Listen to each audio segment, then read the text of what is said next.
Good morning and a warm welcome to you wherever you're tuned in from. As usual, we are St. James and we talk about everything and literally almost everything. And this Saturday, we will be delving into the topic of menstrual cups. I'm sure a bit of some of us are familiar with what they are, others are probably wondering what is that. And to help us delve into that, is we have two guests, Lizette Gashanja and John 250, and I'll be introducing them in a while, reading a bit of their bio. But I just want to also say that we are hosting this program courtesy of St. James Church and the Ladies Fellowship in St. James, known as God's Fragrance. God's Fragrance, also in short, called GF, is the Fellowship of Ladies 21 years and above, and our role is to empower ladies spiritually and socio-economically. And for more of these activities, you can always get in touch with the church office for more information. My name is Wambui Sherere. I'm also a member of GF and also a leader there.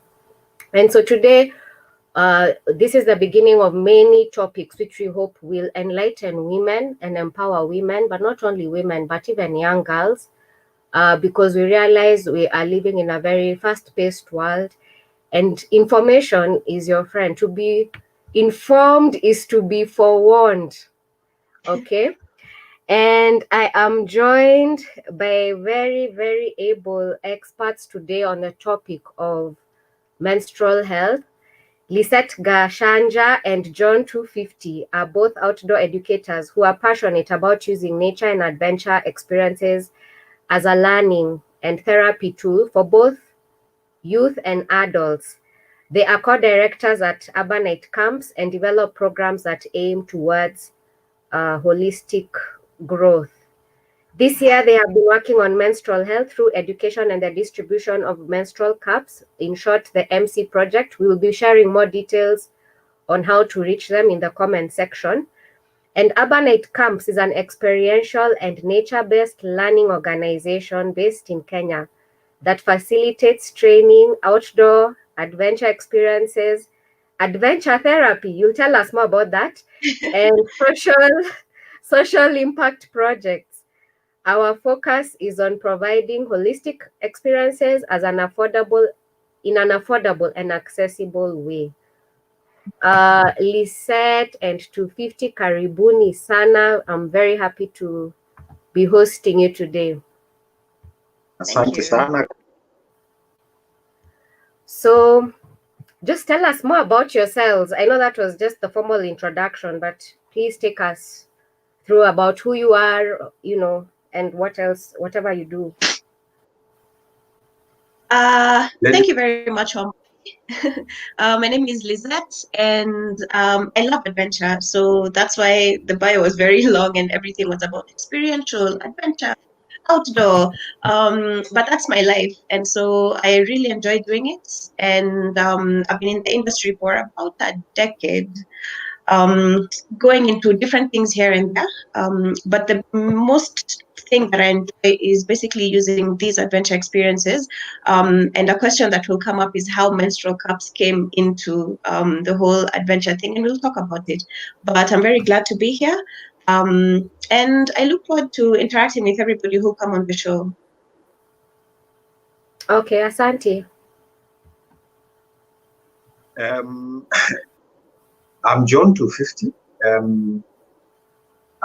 I'm a bit different when it comes to nature. I think I am part of it per se, so that's why for me to work in it was what was meant to be. I love people's well-being, and that's why I think being part of an outdoor experiential trainer is enabling people experience the therapy I have always gotten every time I'm out there. So that's what I do. That's what I love. And I feel that because nature was God given, so if we can also redirect people in getting healing from nature, then we are also ministering to Yes, so looking forward to a lovely show, and thank you so much for inviting us. Asanteni sana, karibuni sana, and we'll go straight into the meat of the matter. And I don't know, I'll just throw the questions, and both of you can give your input on it. So, for the benefit of those that do not know, what are menstrual cups? What are they made of, and how do they work? Who would you like to go first? Mm. It's a free for all. 250, take that one.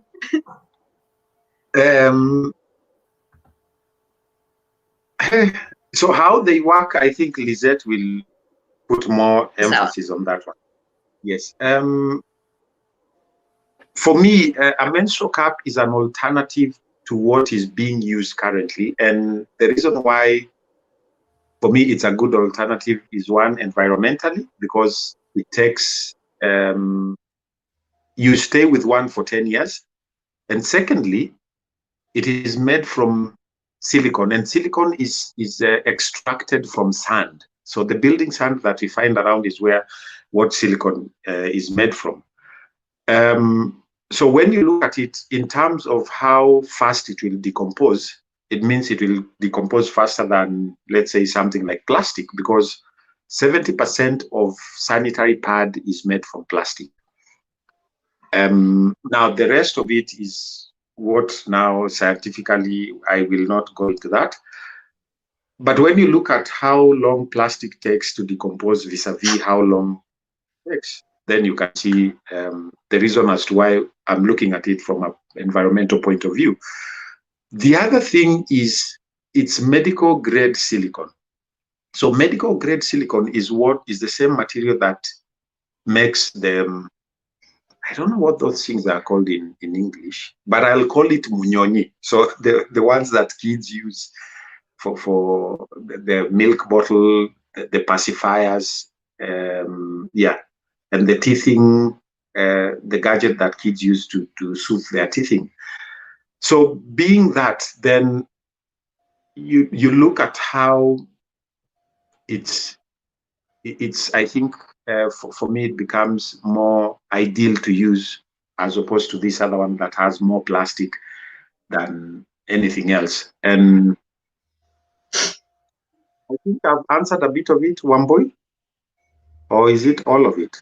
Because the other bit of how to use it, I wanted Lisette to say to put more input into that. You've done a very good job of explaining what it is made of, and I think it's good that you're a man, because men are good at the technical details. I didn't know silicon comes from sand, so Yes. yeah, that's it's interesting to know actually where silicon comes from, so that you're also aware of what you're using, and yeah. Lisette could tell us how to use it. Yes. No problem. I'm going to just show you a bit of things. So this is a packing that a standard menstrual cup will come in. It's just a box, and inside it you have some instructions on its use and everything. And so information is there. And as Wamboy said, information is power. And so the first thing that I'll do is tell you that it's an intravaginal option to your menstrual health. So it means that you'll use it inside your body. And that's why it's very important for you to understand that it's made of medical grade silicone, and that most of the time, though, yes, there are different ways that our bodies react, it's safe to use inside the body. And so this is a menstrual cup. As you can see, it's very, how can I say, malleable, right?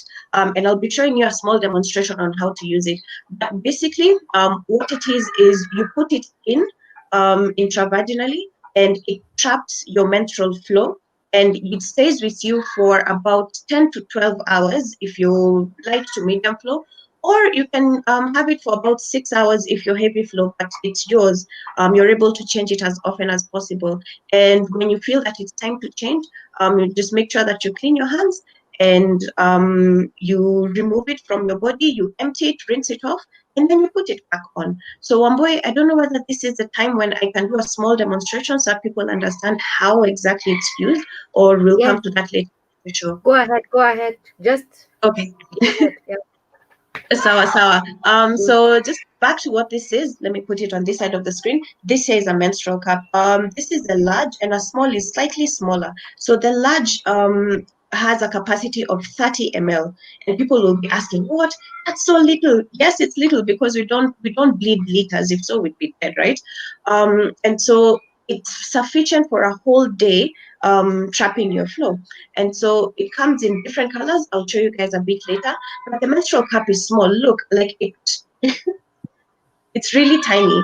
And what you do with it is you make sure you sanitize this with hot water. It doesn't need soaps or anything very harsh because again, you want to keep the integrity of the silicone as long as possible. That is 10 years, right? I've been using mine for about 2.5, so I have 7.5 more years to not think about buying pads or tampons or anything like that. And so taking care of it very well, it has a capacity to spend, to give you service for about a decade. So just using hot water to sanitize it, you rinse it out a couple of times, and you make sure your hands are clean. COVID has made sure that we all know how to wash our hands. And so once this is clean and your hands are clean, the easiest thing to do is to just fold it.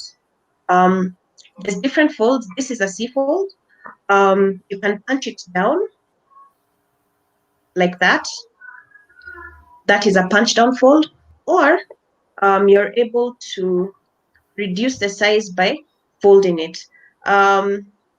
This may get, people may be scared of how much force to use and things like that, but I think it's a natural feel. Once you have it in your hands, you're able to just mold it into whatever shape feels most comfortable for you. And so once you fold it, and it really helps if you just run some water on it so that it's lubricated. The next thing you do is to choose a position that's best comfortable for you. If you've been using tampons, for example, it becomes really easy because you know what position is best for you to use it. But even if you're a first-time user, which I was when I started off, it's not highly complicated. And so once you hold it in place, all you need to do is to insert it. And once you do, it does not go far into your vaginal canal. It just rests maybe a centimeter above there, right? So when it stays there, what it does is it opens up, right? And it creates a sort of suction around your canal. And once it does that, it stays in you for, as I said, 10 to 12 hours. You can even do 6 to 8. It really depends on how your flow is. And after that, what you do is you just pull on this small tab, and then you um, fold it in. You just pinch it so that it releases the suction, and you're able to pull it out and do empty and do rinse. It takes very little water to do so, and that whole process will take even 30 seconds. And once you're done rinsing, you can reinsert it. If it's during the night, you can sleep with it all night and then get up and change in the morning and go ahead with your day. We will be providing more information in terms of, the exact way to fold, how to better clean it. But the gist of it is that it's really convenient. And so that is your menstrual cup for you. Thank you for that very elaborate response. I also want to acknowledge our audience that are tuned in. Catherine Mohami saying she's tuned in. Wamoyo Mohami as well. Karibuni sana.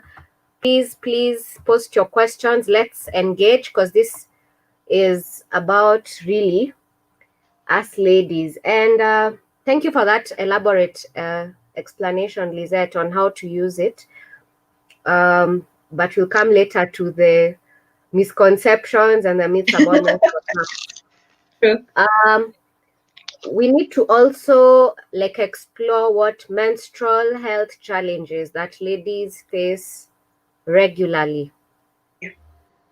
And I think I can speak for some when I say the ladies, especially that experience heavy flow, it can be very uncomfortable and sometimes disturbing when you have to go several times a day to change and all that. And so I find a menstrual cup very convenient. It minimizes the trips to the washroom, and um, I don't know. We can delve into other topics, and I'm also thinking about the ladies who probably don't have money, Yeah. at a very low social income level, and who have to use rags, Yeah. cotton wool, and sometimes there's no money even to buy that cotton wool. So those are just some of the challenges that women face, but maybe you can highlight others as well. Sure. And I'll hit on five main areas that the menstrual cup, through research and not just through my experience, is able to help ladies with. Number one, you've mentioned, and it's this is just a thing that people will ask all the time. How is it an advantage to me economically?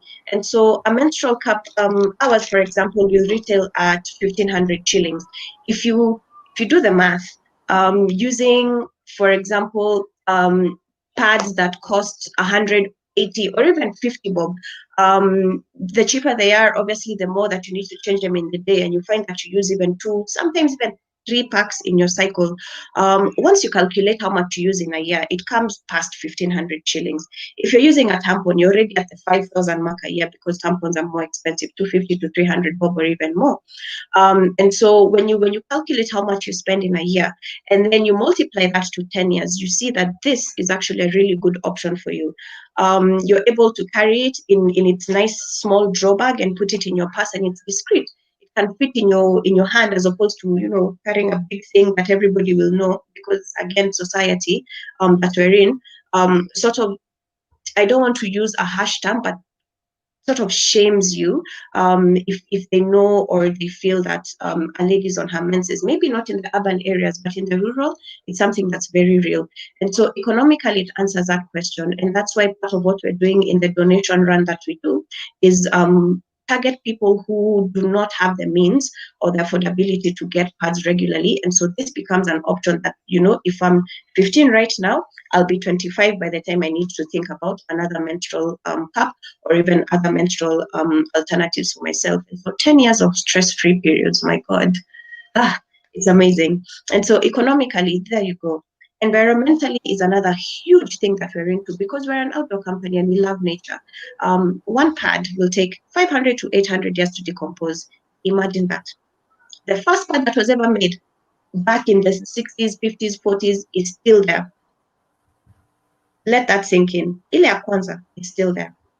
And so when you have 25 million menstruating women in our country, where do their pads go?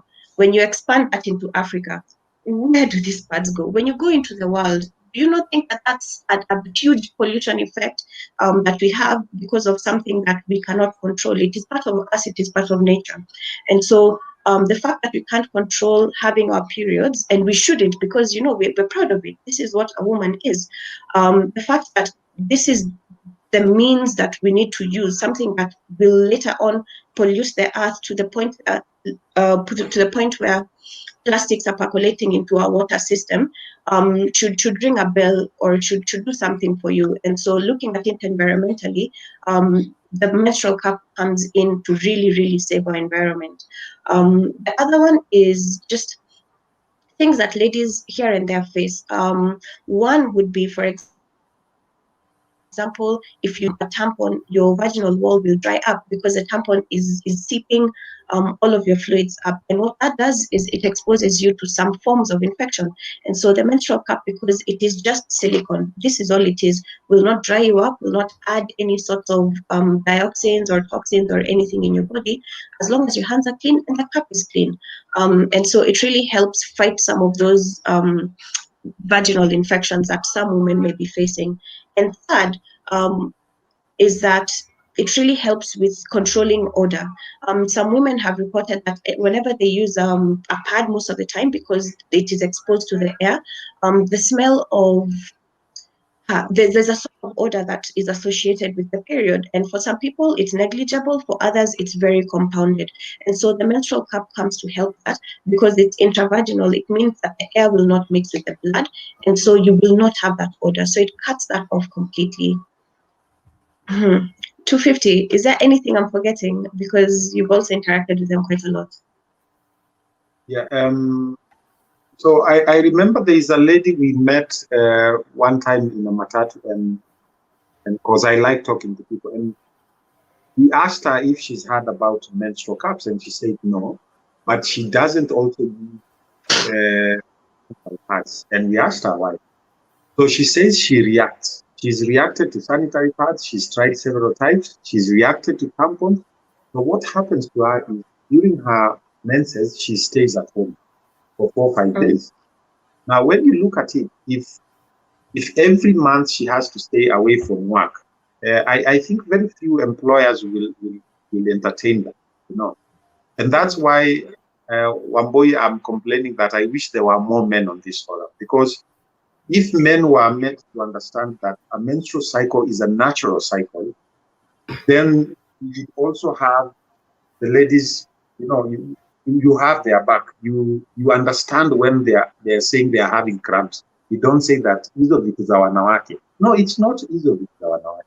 They are part and parcel of us, so they become our problem, you know. We've Lisette, and you will remember that we've interacted with people from northern Laikipia North, and for them, having periods is like a business of sorts. So I will buy a pad for a girl in exchange for sex, you know. So there are so many challenges, Wambo, so many, and it's unfortunate that at this age and time, parents are not talking to their kids about mental health. You know, you assume they will. When the time comes, they'll figure out. You don't give somebody a pad and expect them to know what to do. You know, you have to prepare them mentally and tell them that this is a cycle and this is what happens during the cycle. There are times that you will go through this and there are times that you will go through. And that is both parents. So we are shying away from taking responsibility and allowing peers to take responsibility. And it brings a lot of many.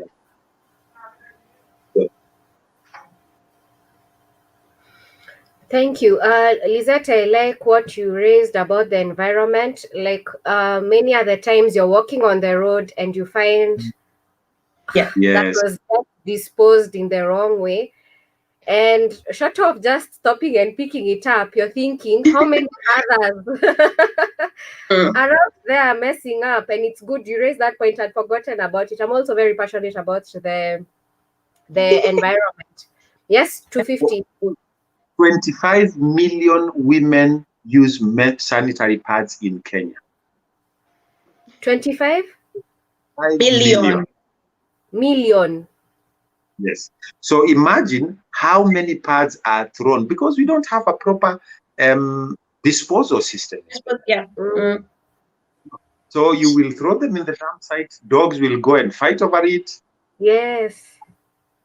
It's a huge mess, you know. And people will say, zangu mi uchoma.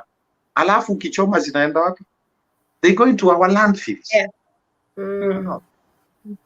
It's unfortunate, but that's where we are, and that's why we are here on this now, the three of us. It's true, because I think we need to talk about this every month so that we just drum it in. Hammer.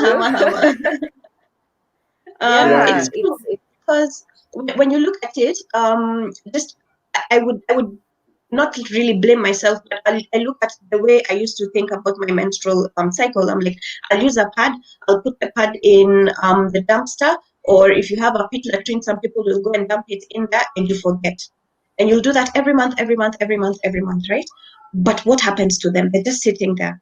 And then if you dug, or if your neighbor dug like a borehole, say even 100 meters from you, eventually it shall percolate into the groundwater. And so what men think is not a problem is actually a compounded problem to every single person, because, you know, years down the line, our kids and our kids' will the ones who will be reaping the benefit of our decisions.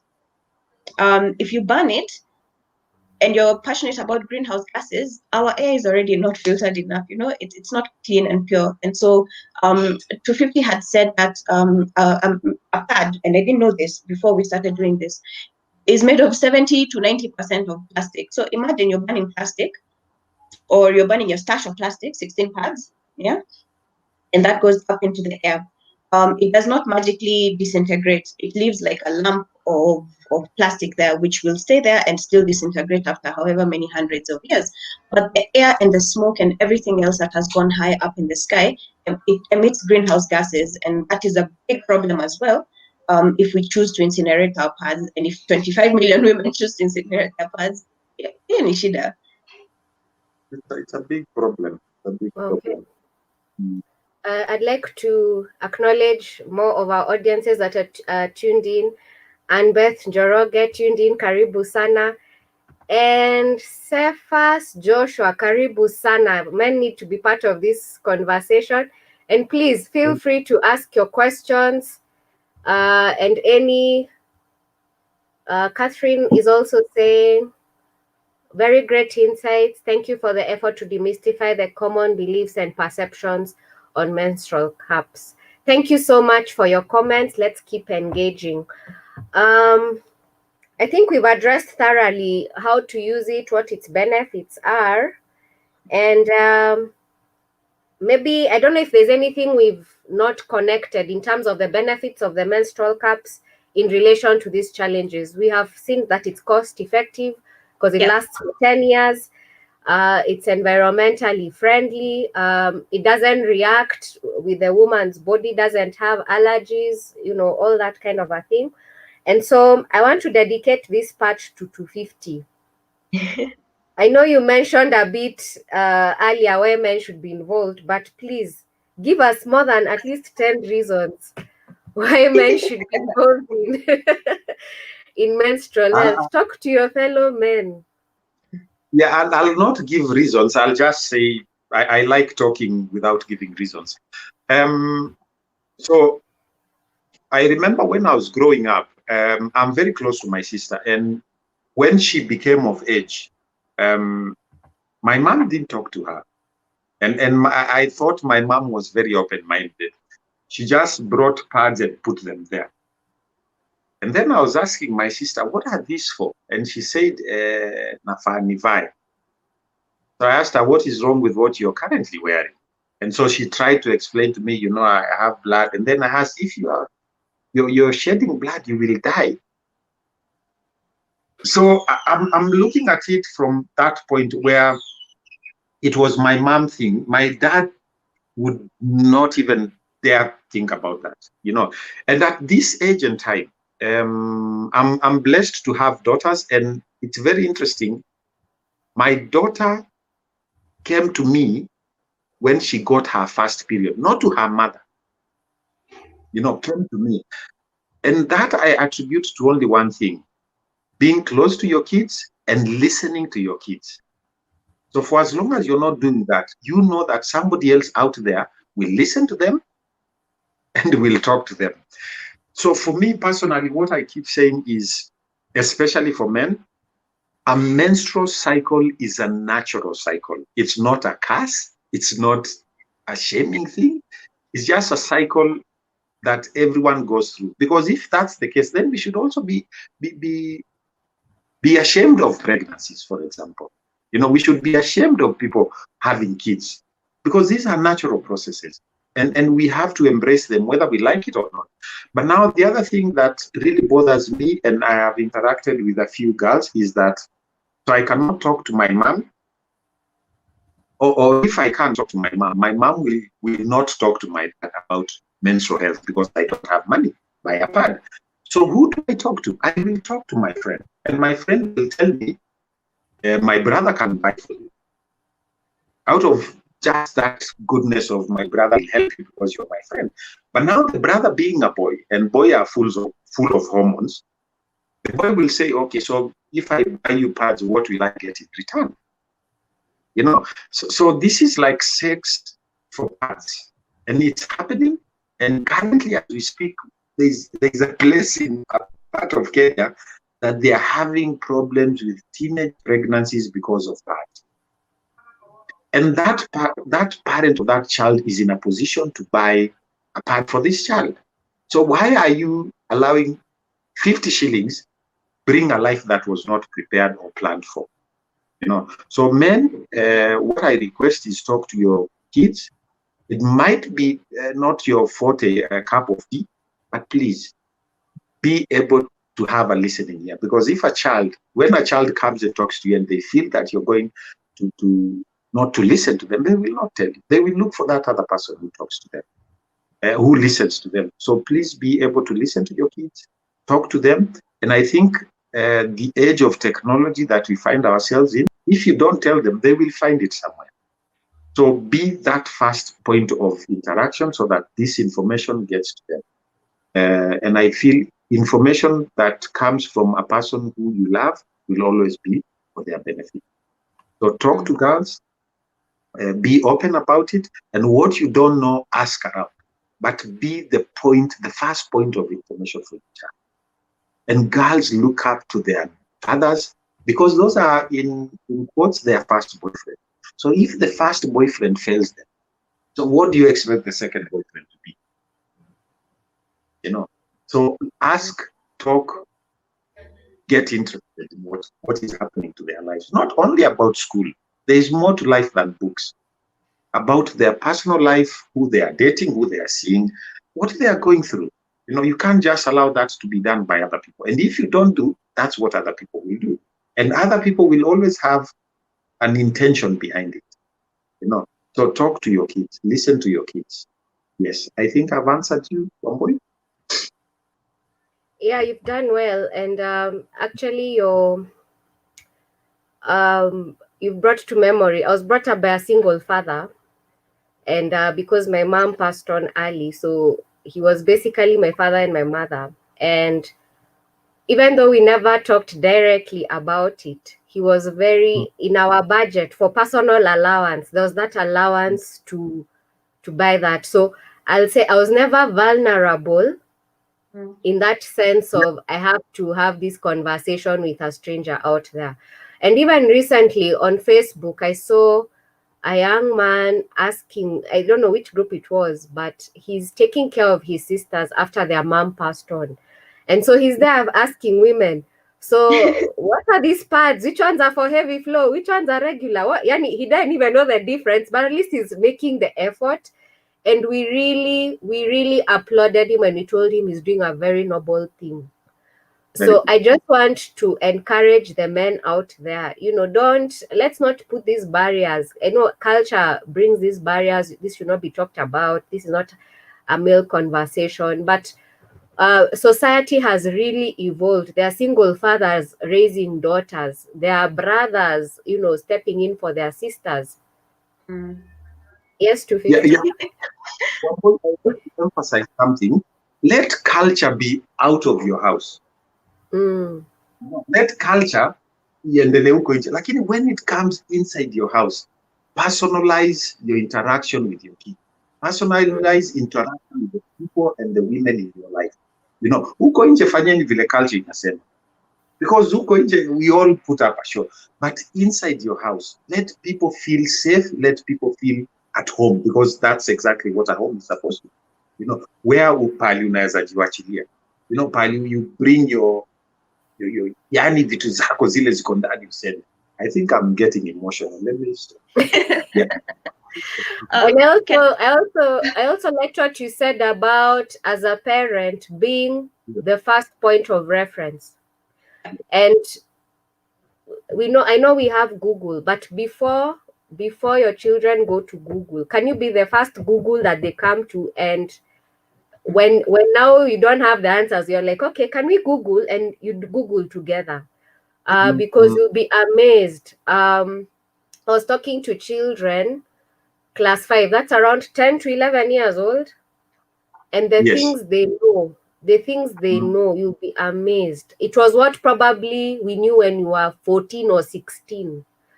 So that threshold of information is much lower now, and you'll be surprised what those 10-year-olds, 9-year-olds know.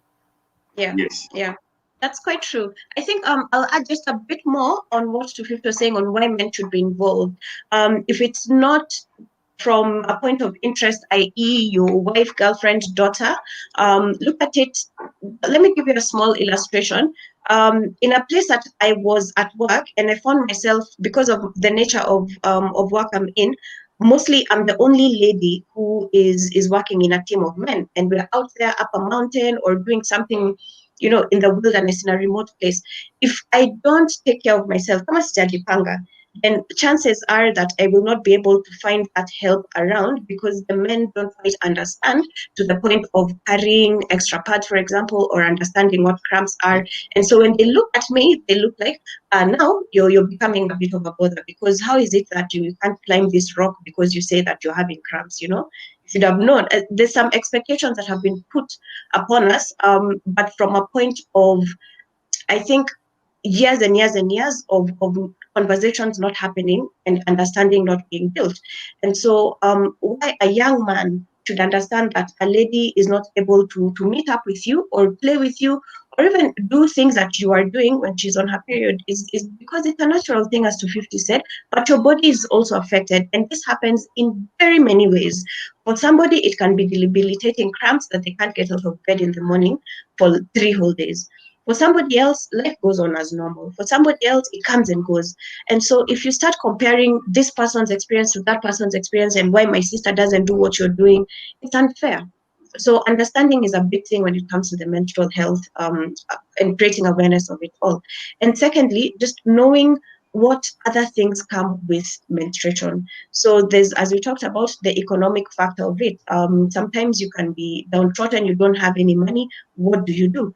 And so instead of shaming girls and women because of the methods that they've chosen to take care of themselves, then giving them that listening ear or an understanding shoulder comes to play a huge role in it. I'll give you an example. My friend was telling me that recently they went to Turkana, and they're talking to the ladies because they like doing social interaction, and they get there.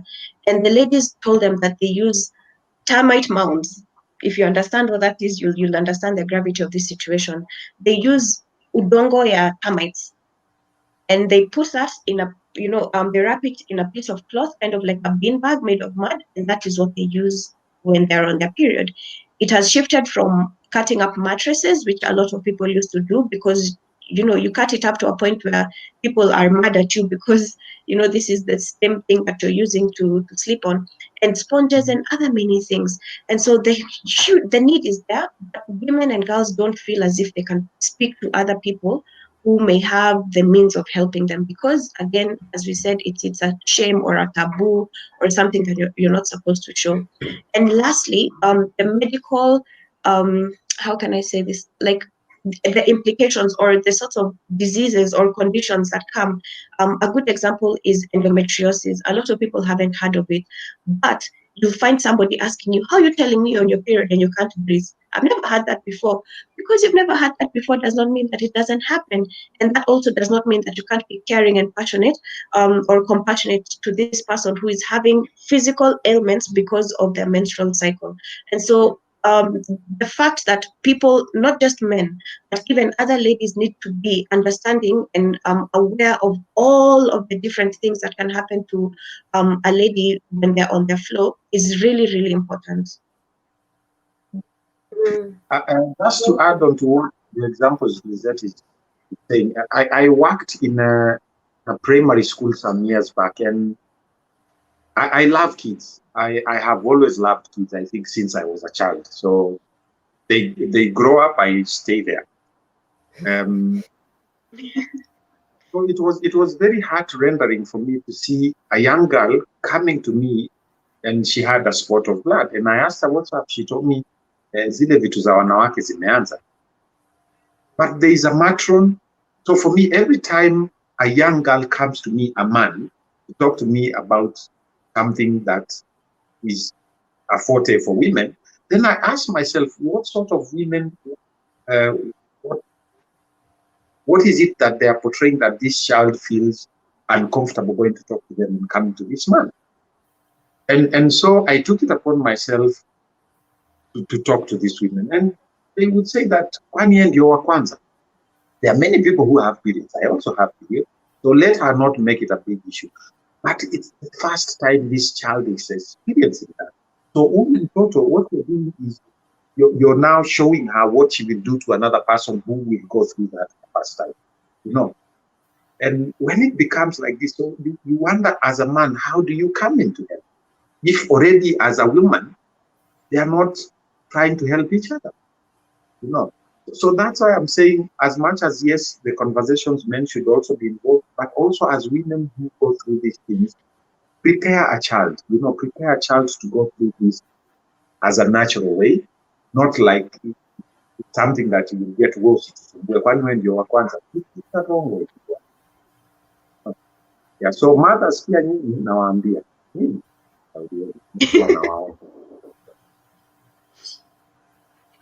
We need to be more sensitive to the girl child, and point taken. Point taken. I don't think there's anything else to add there. Oh Lord. 250. Is there any other role that men can play in overcoming the challenges of menstrual health? We've said they could participate by giving information, by financing the budgets for sanitary protection.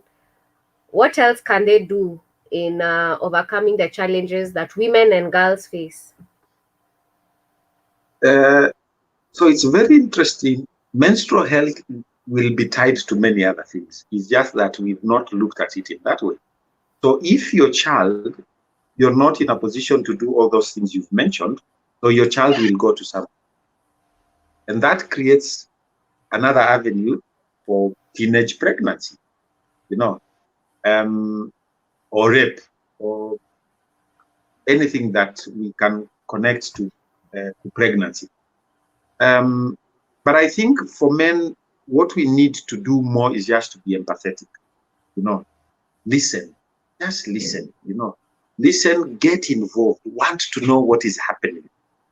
And I think when you show interest, you also create room for other things to also come up. So a child will tell you, this boy once is interested in me, I'm going through this in school, this teacher is doing that.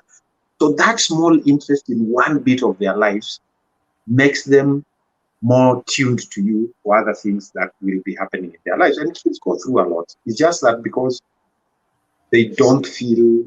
So let me give you an example. So in our programs, you will talk to kids, and because they feel comfortable around you, they will tell you things that will shock you. You know, like you gave an example. They will tell you things that happen in their homes, and they tell you. I remember one child was telling me, there's nothing my mom knows about me, but you ask our house help. She knows everything about it. You know, so when you hear this breaks your heart. And this is for men and women alike. Get involved. That's my call for today. Get involved in every way, because this child you prayed for, you know, you prayed to have this child. So also, if you don't have skills, pray for these skills to be showered upon you, you know, so that we become the first point of reference. And I emphasize that, first point of reference for anything. You know?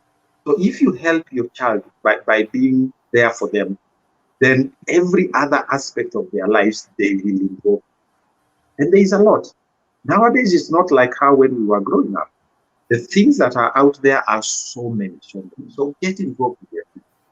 You know, ask God for blessings, how to bring them up, how to be there for them, but be there for those people. You know? And when you're listening, listen. Don't listen because you want them to finish so that you can move on. Just listen because you want to know what happened. Yeah, that I always emphasize. The reason why I love kids and kids dig me, I think that's the right word, dig me, is because when you're talking to a child, just look at them and stop what you're doing. Don't try say you can multitask. Kids don't know multitasking. They know when you're paying attention and when you're not. So just look them in the eye and listen to them. Even if they are blabbering about the cat misbehaving or doing what, just give them that here. Because that's what is going to build the relationship that you want, so that you're going to be told know what is happening. Yeah. Thank you for that. And I think as a daughter who was brought up by her dad, if your dad brings, or rather is able to engage with you in this conversation, and not necessarily even in so much detail, there's an element of confidence it gives a girl. It boosts their self-esteem, it helps them embrace their femininity, and they're like, if my dad is with me on this, then I'm safe, then I'm good. It gives an element of protection. And if a girl is left out there to be vulnerable to, like you're saying, external sources, you don't know uh, the price she's going to pay, the price she's That's it. going to pay just to get something that should have gotten for free at home. Thank you so much for that, 250. Are our workplaces, addressing the issue of menstrual health adequately?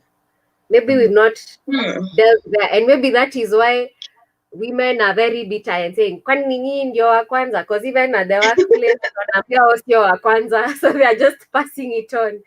Are our workplaces conducive? Are they considerate? What do you think? Or what have you experienced in your research? Well, that's an interesting one, because depending on what your workplace is, where you go to work, then the answer can be yes or no. But largely, I'd say no. No, because there's places where you go into a bathroom stall and you can see a condom dispenser, but you will never see a pad dispenser. And you ask yourself why. One is a choice, the other one is a natural thing that will happen. So you look at how society and people in power and have been handling the whole thing of menstrual health, and basically resort. That's how it feels, that's how it is.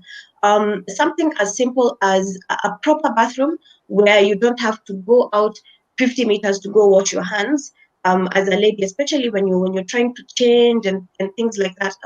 Small things make a big difference, but not many employers, not many people will think that let's actually equip a lady's stall differently than a man's stall, as in it's basically chore. Ingine. Some places don't even give you the dispensers, the ones where like Rent-A-Kill and stuff where you can put these things.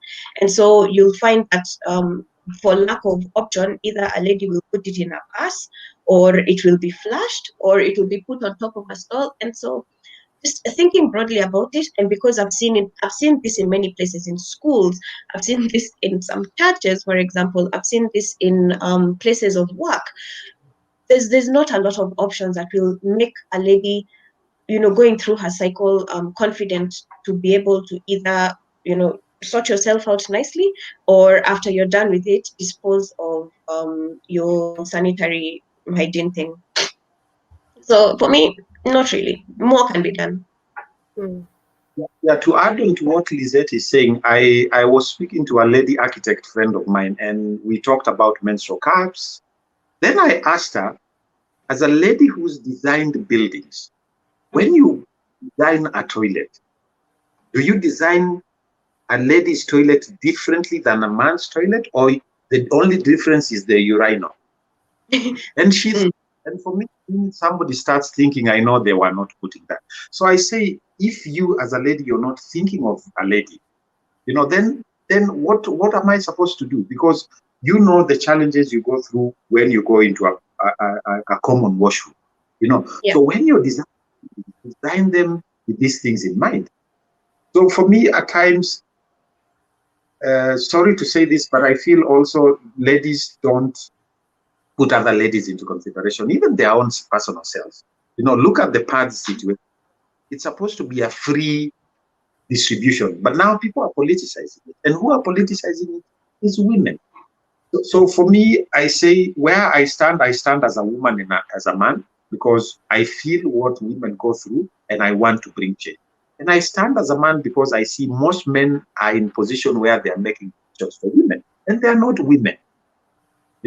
So they've never been, but also the women who are in positions to bring change need to bring change that concern women, especially on menstrual health. In toilets, put situations where it's easy for a woman, if you're wearing a pad, to dispose of it. If not, you're wearing a cup, how you can clean it, but have that provision so that you don't find women lining up in a toilet and men have like 8 toilets. Men should have 2 and women should have 10. The whole no, it's very serious. I even want, at times, I think I was with you, Lizette, and I told a lady, you come and go into the men's toilet, I'll stand guard for you. Because they are lining up, men's toilets are empty. So whoever designed that toilet did not put into consideration the process a woman goes through before she can do what she needs to do. So those are the things that bother me. And if I'm put in that position, I'm going to create a lot of women-friendly toilets. Yes. And you've raised a very valid point, especially on the number of toilets, because there's always that queue in the women's loos.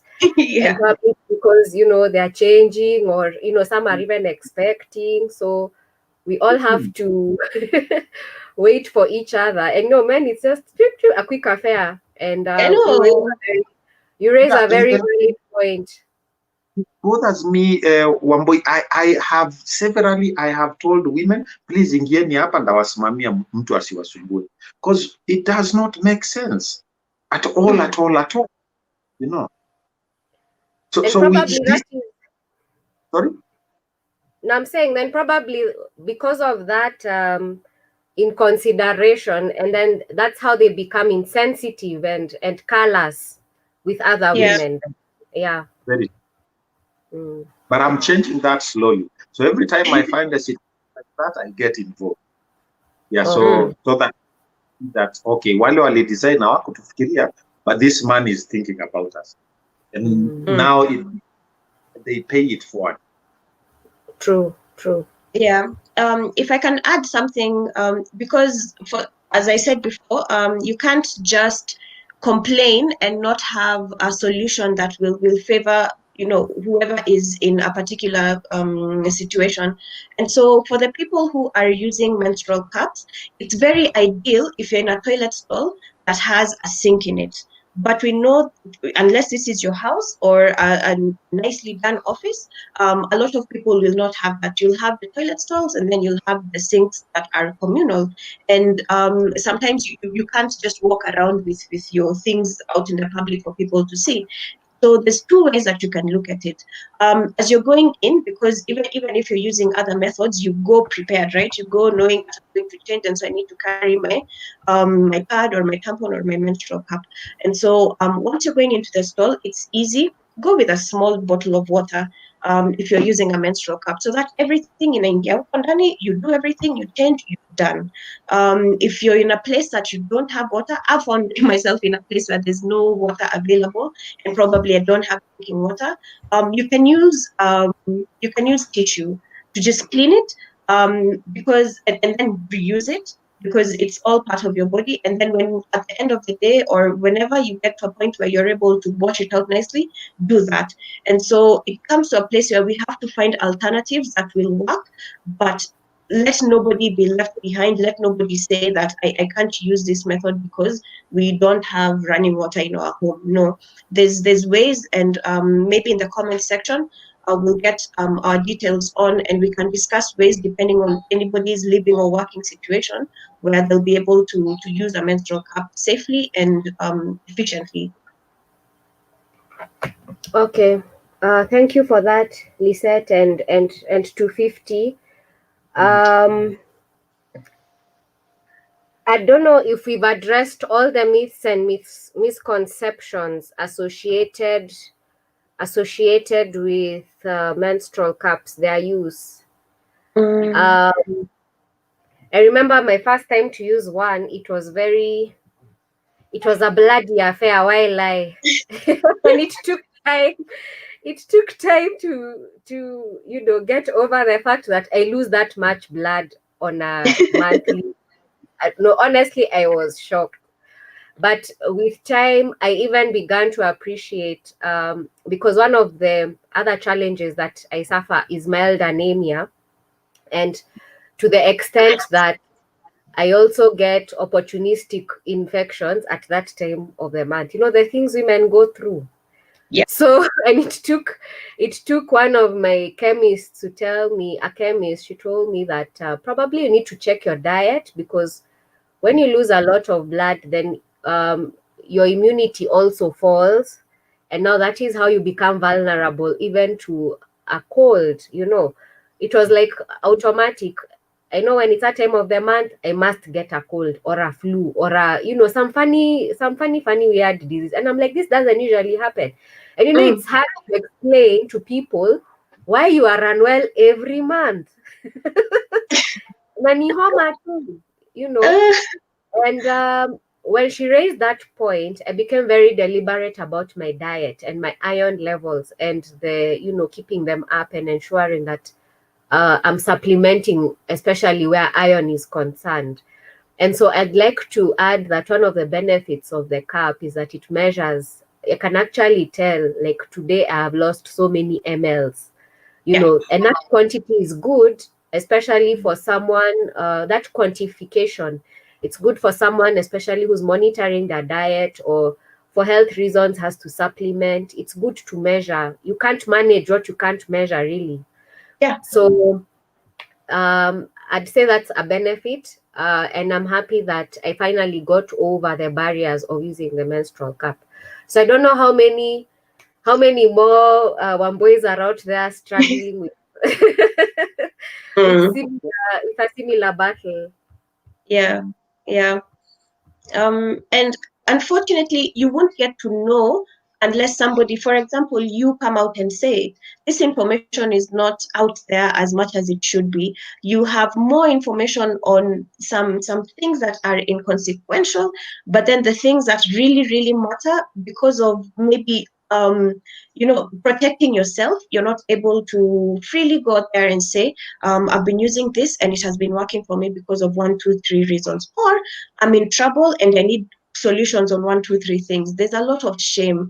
And I understand why, because I've done a lot of research about it, but I don't get it.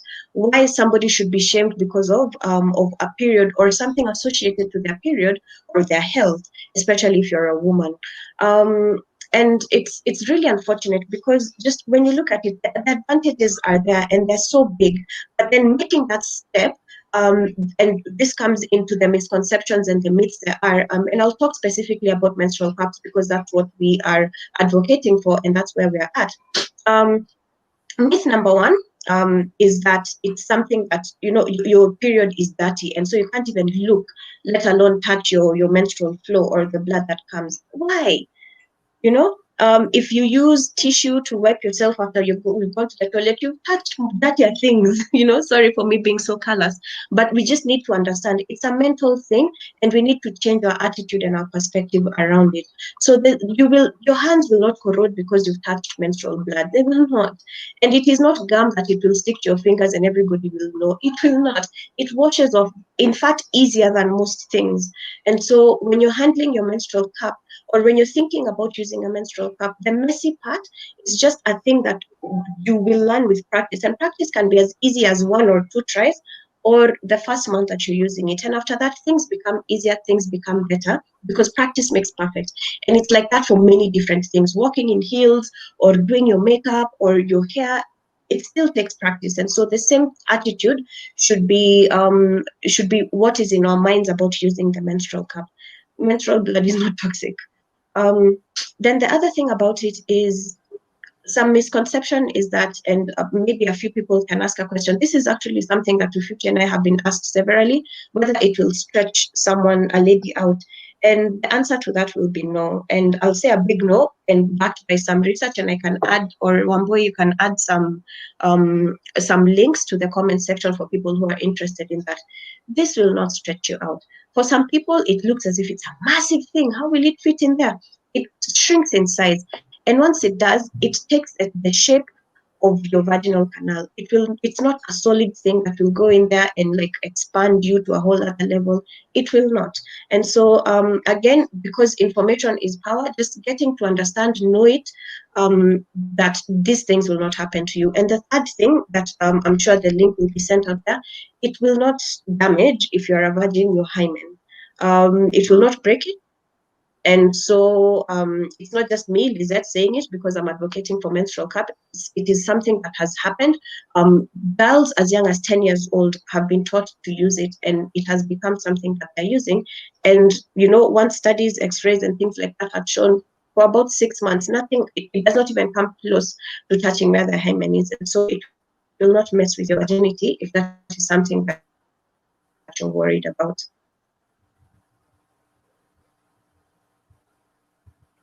Thank you for that. You raise a very valid point, and I'll be sharing the link shortly on whether it affects the hymen and all.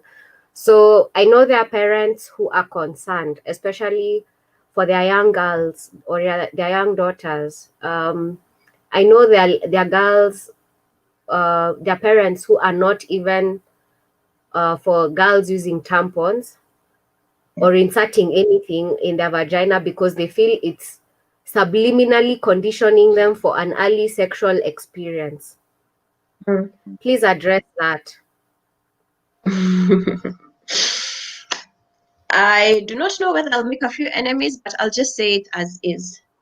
And I'll just do a small comparison here. The way that we think about and treat our girls is so different to the point where it's detrimental to these girls compared to the way that we treat our boys. And I'll validate this in this way. When a boy is growing up, they'll play with their member innocently, as will a girl. But you'll see that girls are being chastised more at a very young age. Don't touch yourself, because of the fear of masturbation, for example, or priming them for sexual encounters once they understand their bodies. There is some truth to that. But when you look at it, you are sexualizing this girl's body at such a young age that they're afraid of themselves. Why should a girl sorting themselves out, and this is something quite natural, be associated with something, to the evil, even to some people's eyes? But when a boy touches themselves 7, 10, 15 times a day because they have to touch their member to go to the toilet, it becomes a natural thing.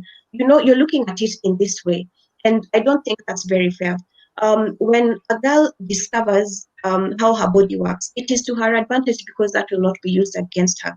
That is something I keep saying. But when we look at it in terms of sexualizing the body every single time, then we're telling them that your body is not for you, or you should not take care of it. Somebody else's job, that is somebody else's job. They'll come and do that for you. So when it comes to using tampons or even menstrual cups, please don't think about it in terms of them getting to discover themselves. No, that is not the intention. And if that is what you put in their minds, then that's what they'll think about. And they'll become tense. They'll get to a point where they can't even, they won't be able to interact with themselves, so they won't understand who they are. And it's actually something that a lot of people have gone through throughout their lives, to the point where you're in your 40s, but there's still some sort of trauma at the back of your head if you're thinking about a tampon. But it's not because of your own experience of how it affected you, but because of what you were told when you were coming up as a young lady. Uliambiwa pana, that is for, girls who are like this, like this, like this. And unfortunately, there's so many things that you're told that really get in through here and they go into your heart, and it really affects you as a lady. And so I don't like the double standard that we look at, boys and girls while growing up. Genitalia is genitalia. If it is over-sexualized, then that means that one will be affected more than the other. And so when it comes to using something as simple as a cup that will help your daughter for 10 years, you're not thinking about that. You're just thinking about how it gets them to a point where they'll start, enjoying some things that maybe are not even part of their minds when they're looking at it. I don't want to get over graphical about it, and so I'll leave it at that. But we really need as a society to think about it, think about what our misconceptions are that we hold in our body and or in our heads, and actually ask ourselves those questions as to why we are treating one gender in one way and giving them advantages and not really drilling things in their minds compared to another gender, and what effect this will cause for their lives growing up. And I agree with you about information. I think before we object to something, before we, label something as we usually label it, can we first of all explore and understand it, and also allow our children to do the same, so that even if there has been, you know, what I'd say, misuse of the past in the same. I know there's that fear of parents, wanting their daughters to grow up well and wanting them to be protected. Let's not do it to the extent that we are disempowering them, to the extent that they don't even understand their own bodies, they're not even sure of themselves, they just lack confidence. And now the next person who knows or who seems that they know better then now becomes the expert. Actually, I usually keep telling my son, he lives in his body, he live in his body longer than anyone else. It's his house, so he should be able. And just like there's no visitor who knows your house better than you. Yes. Every crook and cranny, every crook and cranny of your house. In the same way, you should be able to understand your body like the way you understand your house. And I can't overemphasize the value of good health. And maybe when we are in old age, we will appreciate the value Yeah. of good health. Yeah. Yeah. Because Yeah. some of the choices you make, and I say health is like, it's like money. The financial decisions you make in your 20s, 30s, 40s, you live with those repercussions until your 80s. It's like you're laying a foundation for your old age. And in the same way, our bodies, the choices we make, the decisions we make, whether in ignorance or out of it, um they will have repercussions in our old age. And our old age will look to our young age and say, thank you, you did well, or I wish you had done better. And I don't think there's any other person who can come and make it better for us. We need to make our houses a habitable place and the most comfortable to live in. True. True. I'd like to acknowledge more comments from the audience. Catherine Muhami saying, well said, panelists, we have to engage in these biological changes with our children, actually both boys and girls, to prepare the boys and girls for their future. Esther Kadzo is also tuned in. Catherine Muhami is saying, be there. I think it's what 250 was talking about, children.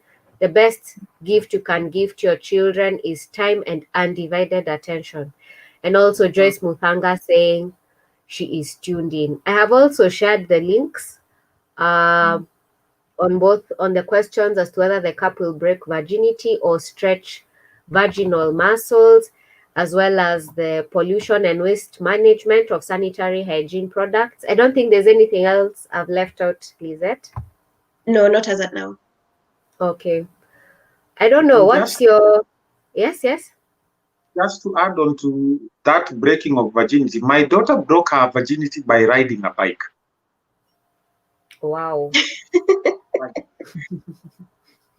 As long as you're active, you're a sports person, you're active, it's a hymen, it will tear at some point, So I think also when we emphasize on virginity, it's like a time, it's like a capsule we are putting these kids into, and we create an opportunity for discovery in the wrong way. Talk about it, tell them what it's all about, so that people know. And as you said, I like that. Your house, know your house. And again, I will emphasize, what happens out there is societal. What happens in here is personal. So personalize your interactions with the people in your life. Personalize.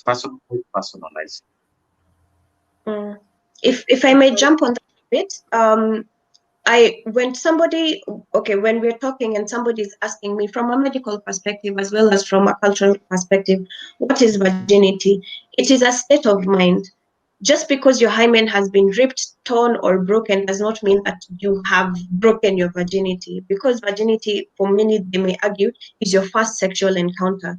And so knowing how you're defining it will also help a young girl understand where they are in that spectrum. Some people use it at a disadvantage where it even becomes crippling, and society is telling you, because this has happened to you, then your worth has really diminished, and you know in your heart that you haven't done anything sexual about that, but then basically cultures are different.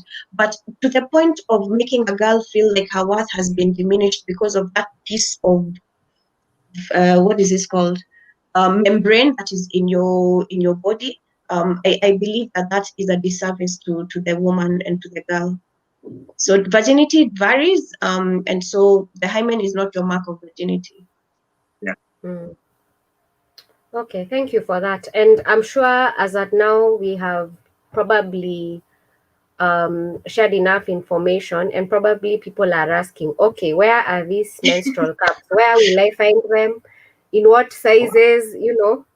Mm-hmm. Mm-hmm. So how can we reach you? Yeah, your contact. One of the links that I sent you, on boy, was Mm-hmm. to a Facebook page that we started. It's called the Menstrual Cup Project. Okay. And on that particular page, you can share. There's more information about what a cup is, the different dimensions of a cup, how to be able to use it in different areas where you have water or not, and some hacks, because we need to know, to Dandaruke Kasi, what you can do if you're using a menstrual cup. And so we believe that a lot of information that a lot of people are asking for can be found in that particular page. If not, you'd be able to reach us easily via WhatsApp. You can put the numbers in the links as well. And we are social people, so we don't mind having a video session one-on-one with somebody who wants to find out more, or is even curious, because our biggest thing is creating awareness when it comes to the menstrual cup. We are doing two things with them. We are selling them, and we are also donating them through partnerships. In selling them, I think I'll send you maybe an image that you can put in the comment section. One cup is going for 1,500 shillings, and you have a choice of two sizes, either the large or the small. The small is 25 ml, and it's good for people who are under 30 years old, who have not given birth vaginally, or who have small to medium flow. And it comes in 4 different colors. So you have the clear one, yeah. You have a nice cute pink one. You have a blue one, and you have a sort of luminous yellow that you can choose from. And in the packaging, they have a nice bag that you can store it in before and after use. It comes in a box, and the box also, as I said before, has a manual, but we'll be giving more information whenever somebody needs it, on how to take care of the cup and how to use it as well. So in terms of acquiring one for yourself or for somebody who's with you, your daughter or your cousins, whoever, you can buy one at 1,500. But we also have an offer where if you buy 2, it comes at 2,500 as opposed to 3,000. Then the other thing that we do is we also engage individuals and companies in donating to people who are in a place where they're not able to buy the cup for themselves. And so for the donation drives, we do the cup at a no profit price of 1,000 shillings. And so we're able to work with different people. As 250 has said, we last weekend had gone for a day hike up Mount Kenya, and it was to raise funds to be able to donate the menstrual cups to girls in Kogodo area, which is in Doldol. And so we're looking for such partnerships. If you have people who are in need that talk to us. Let's see how we're able to help them. And if you have people who have resources who would be able to join in our efforts of donating menstrual cups and also sensitizing people and educating them on what they are and how to use them, we really want to talk to you. Yeah, and to add on to what Lizette is saying is, we are, if you feel that you need more information in a group setup, we can always come to you, or we can do a Zoom. But personally, I feel a personal interaction is more, what do you have that word, is more effective. Effective. nasema inakolea zaidi. So Okay. if there's a forum that you feel that you need more information, we can always come to you and we talk about it. We are very passionate about menstrual health. There is a word, period poverty. So people are not getting because of lack of one thing or the other. We don't want that. In fact, our intention is to bring in 1 million cups or 6 million for that matter, so that more people can get cups, more people can come out of this cycle. And we've had reviews. There are people who say that using a cup has helped them in dealing with cramps, for example. That's one person. There's another one who will say that her flow has reduced. And that, I do not know how, but that's what she said. And I said, okay, that's you saying. So the benefits, according to me, are so many. But the one thing that what we are really pushing for is information and opportunities to educate and talk about the cup. Because the more information people have, the more openness they will into trying out the cup. That's true. If I can just add one more thing when it comes to it, our biggest thing is not even being able to sell the cups. I just want people to know. The same way that you have a lot of information about any other thing and you have alternatives to using it, menstrual health, in my opinion, cannot be limited to pads and tampons. Like, there should be more options out there, and a cup comes to answer so many questions and so fill in the gaps that have been left through pad and tampon use.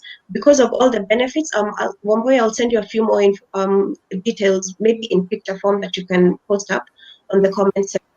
But because of the many benefits out there, the question I always ask myself was, in the decades and decades of existence where people found out that they could be able to manage their menstrual flow, why is it that there has only been two options, pads and tampons? Why is it that those options have never really improved to a point where they're not one use ukitumia in the church, buy another one? Because that's an opportunity for companies to make money. As much as it is, we live in a world where the financial power of something becomes the crippling power of another. And so it cannot be that for women, the only option that will help you is something that you only use once and then you dispose and you have to buy again. No, we should look at it in different ways. Lisette, I will add something. It's because women's issues are decided by men. As long as decision for women. No, it's true, one boy. We will decide when women maternity leave. We will decide when, all these decisions are being made by men. They shouldn't. Yeah. They shouldn't. And thank you for that 250. And I was one day when I was thinking about the menstrual cup, it hit me that traditionally there were stools that women would sit on and then pour them into the fire or something. And what you're saying is valid. Who is behind the decision that a pad should only be used between 8 hours and then you have to dispose and then buy another pack again? And sorry if I sound like I believe in conspiracy theories. No. But a lot of the world is shaped that way. I mean, someone has a business idea and they just introduce, laws and regulations to make that business work without consideration to the most vulnerable in society, the poor, those probably who don't know better. So you're right in saying that we need to be more considerate, especially of those groups, really. And probably Corona has really leveled all of us in showing us that we are all vulnerable economically, in so many ways. And now we are probably beginning even to think of things we can do without, because the budget has become so tight. And now we are beginning to become more considerate of other people. So yeah, let's step out of our comfort zones. Let's step out of what we know and just begin to get into other people's worlds. I understand today you're doing a hike related to the same. That was last week. That was last week. Yes. Okay. At least we want 1 week for today. Yeah, we went up to the point. Nice. No, we can organize one for the afternoon. It's still very early. So if you want a hike. Yes. I need a week's notice or a month's notice, but I'm with you. I'm definitely going to be. Sorry. I'm going to be definitely reaching out to you. We do some outdoor activities in GF, and that would be a very valid outing to have, because it is also, related to women issues, and it would be a good way of creating awareness, but at the same time having fun. Yeah, that's true. And it's part of what we do. You asked at the very beginning what adventure therapy was and how we do it. And it's exactly what you're saying. We look at groups or even individuals at a point where they feel as if, one thing or the other isn't really working too well in their lives. And instead of us acting as come to me, I have all the answers, we take you out to nature and we facilitate adventures and experiences that will get you to think about your situation in a different way, to appreciate where you are right now, and to have that one-on-one time with God as well. And so there's more to adventure therapy, but it hits those things that you're saying. Bring us your ladies. We'll be able to help with the bonding, discuss or create an environment where you're able to discuss some of the issues that have brought you together and just have fun and get to understand mostly who you are and how that affects the people around you. Sawa sawa. 250, anything you'd like to add? I think there's one bit, Lizette, I think we've not said. So you can wear a menstrual cup for 10 to 12 hours, depending on your flow. Mm-hmm. And you can also sleep with it. It does not leak because of the suction, because once it holds onto your vaginal walls, every flow that needs to go into the cup will go into the cup. We work in the outdoors, and Lizette has been able to work effectively while wearing one. Yeah. The one issue that we would have with especially young girls when they have their cycle is when we are doing water sports. So a lot of them would say that they feel that if they go into the water, it's going to color, the water around will become red. But now with the menstrual cup, because it holds everything inside, that is removed from the equation. So you can swim, you can do all your activities. The only thing you cannot do is get intimate when you're having your cup. But all other activities you can do. So for me, I feel when I look at Lizette when we are doing activities, it's freeing for her. You're able to be as active as normal. So when you look at people who cannot do things because of a pad or a tampon, then this is also an opportunity for you to try out something else that you can use while you're doing your everyday activities. Yes.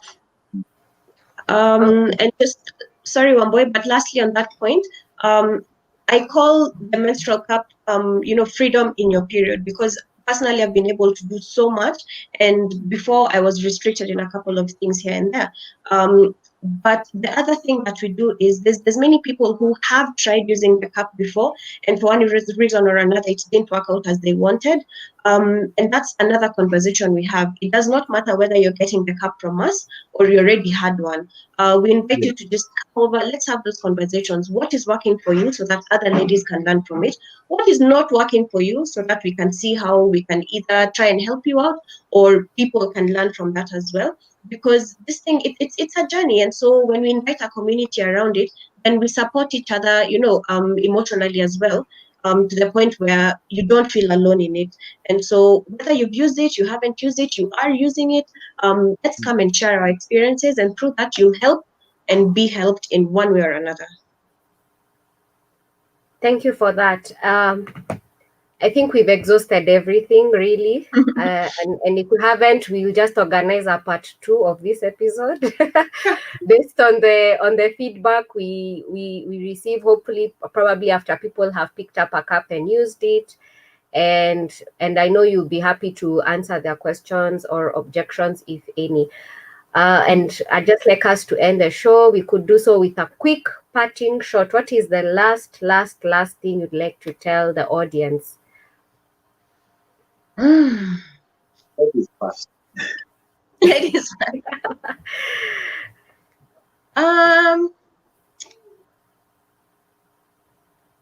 Think broadly. And when I don't know, I think I have so many things that I'd love to say, but the thing that I keep coming to all the time is your own convenience should not be at the masses of everybody else. And so just think broadly about the types of menstrual products that you use. How do they react on your body? How effective are they? And how, in general, do they work with the environment that we're in?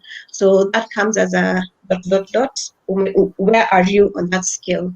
And so from there, you're able to see what you can change, what you can improve, or what other options there are that you can use. So just open your mind and think. Thank you, Lizette, for that. This is for men. Menstrual cycle is a natural process. Personalized interactions with the ladies in your lives, know what is happening to them, empathize with them. Well said, well said. We come sadly, very sadly. I feel I could hang out with you guys for the whole day, but let's do it. you're such good company. I can feel your positive energy even virtually. But sadly, we have to come to the end. I'm looking forward to the feedback we're going to receive. And I'm sure we will engage more in the future, not even necessarily on menstrual cups, even on that adventure therapy. Today I learned a new word. Yeah, so thank you so much for your time. Thank you so much for your patience, and may God bless you. Karibuni sana. Amen. Bless you too. Thank you so much, Wamboy, for this opportunity. Yeah.